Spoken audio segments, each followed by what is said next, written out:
Senador Hugo Richard, continúa con su... Gracias, Presidenta.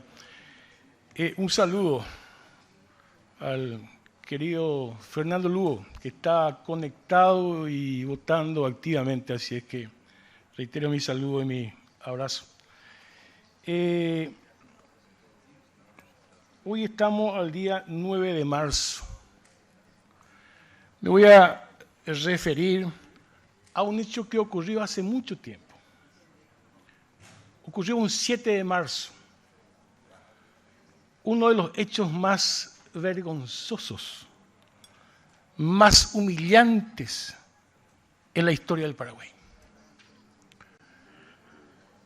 Un atropello al pueblo paraguayo, al pueblo trabajador, al pueblo campesino, al pueblo que habla en guaraní. Realmente el idioma guaraní, en muchos momentos de la historia, su uso fue perseguido, fue prohibido por decretos. Incluso estoy hablando desde antes de la independencia de la República del Paraguay,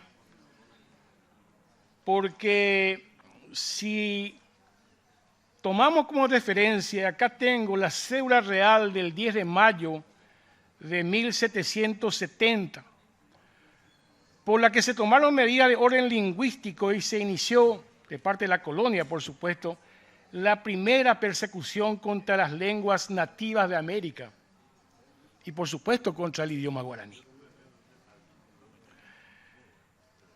El guaraní, por supuesto, era la lengua más hablada, no solamente en el Paraguay colonial, en la región. Y incluso en el primer periodo independiente de la Junta Superior Gubernativa, allá por 1812, también se estableció la necesidad de eliminar esa lengua nativa.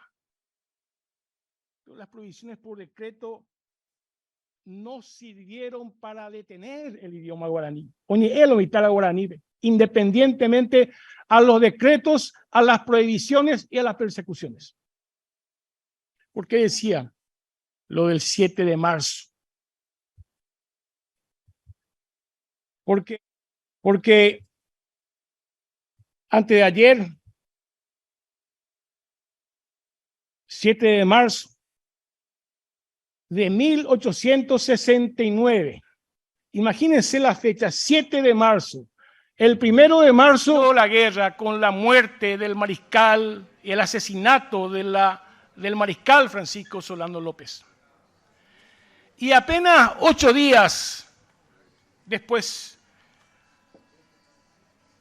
ese 7 de marzo de 1869, se conoció un funesto decreto, repito, funesto decreto del gobierno provisorio que asumió entre comillas la conducción del país el 15 de agosto de 1869 en plena guerra. Ustedes sabemos la historia. El artículo 10 de ese funesto decreto, que hay que recordarlo, es un decreto de la vergüenza, de la humillación, yo diría de la tragedia cultural, de la tragedia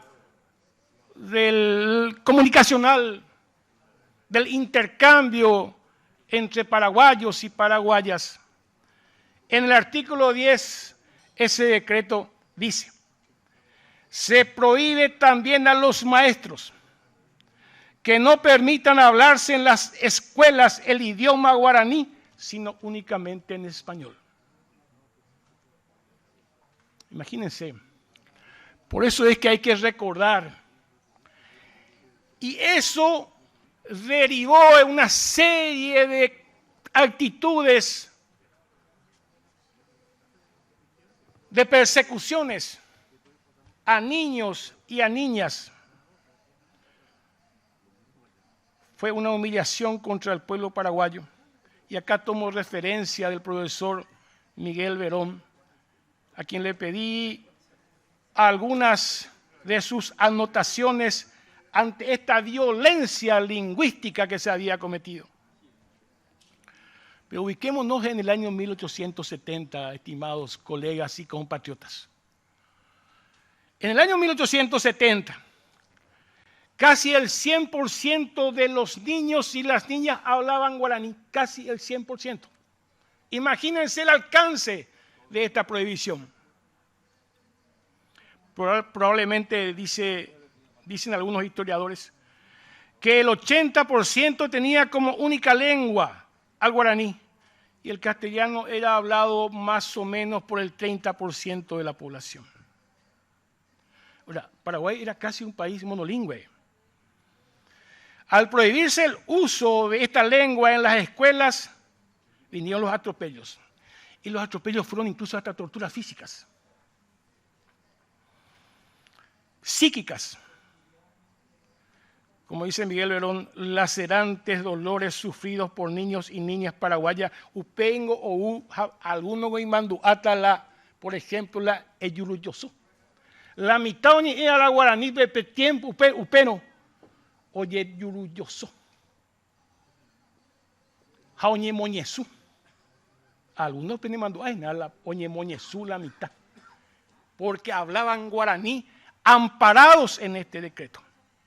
Por eso decía torturas físicas y psíquicas. Uso la palabra de Miguel Verón a quien me refería. De esa manera, el pueblo paraguayo, que casi en un 100% hablaba guaraní, fue reducido al mutismo. Por eso es cuando hoy día se dice el paraguayo es tímido.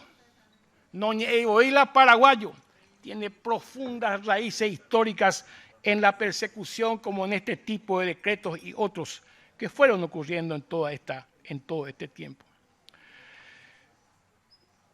Por supuesto, a un pueblo que hablaba en guaraní se le negaba a ser ciudadanos y ciudadanas. Pues quienes hablaban guaraní eran perseguidos. Se amordazó a miles de niños y niñas paraguayas. Y no solamente pues cuando decimos no se le permitió hablar, se le impidió de esa manera aprender y construir en su proceso de conocimientos.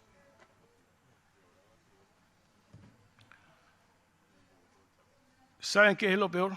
Y esto no lo tengo totalmente confirmado. Pero no hemos encontrado datos de que este decreto de aquel año de 1869 haya sido derogado.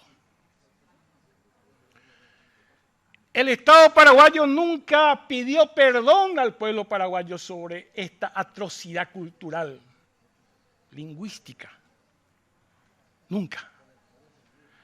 Ahora que estamos en campaña electoral, es bueno que los candidatos a presidente de la República tomen este vergonzoso hecho para un compromiso sobre 2 puntos. Primer compromiso es que si efectivamente esto sigue vigente como parece que sigue vigente, aunque sea como un hecho simbólico, este decreto debe ser derogado. En la primera decisión de quien fuera presidente de la República, cuando asuma el 15 de agosto del 2023 de este año. Y en segundo lugar, hay que hacer un acto público para pedir disculpas. El Estado tiene que pedir disculpas. Sobre las cenizas de la guerra del pueblo paraguayo, ese gobierno impuesto para iniciar un largo proceso de la dependencia histórica del Paraguay y del pueblo paraguayo, debe ser reparado, aunque sea como un hecho simbólico y de reconocimiento a nosotros mismos como pueblo, porque nuestro vínculo y nuestra identidad y nuestros conocimientos se construye básicamente sobre un pueblo que sigue hablando el idioma guaraní en sus diferentes formas, en sus diferentes maneras.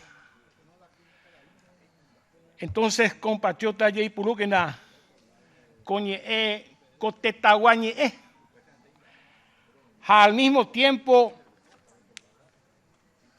Tajembiapola Estado en base a estas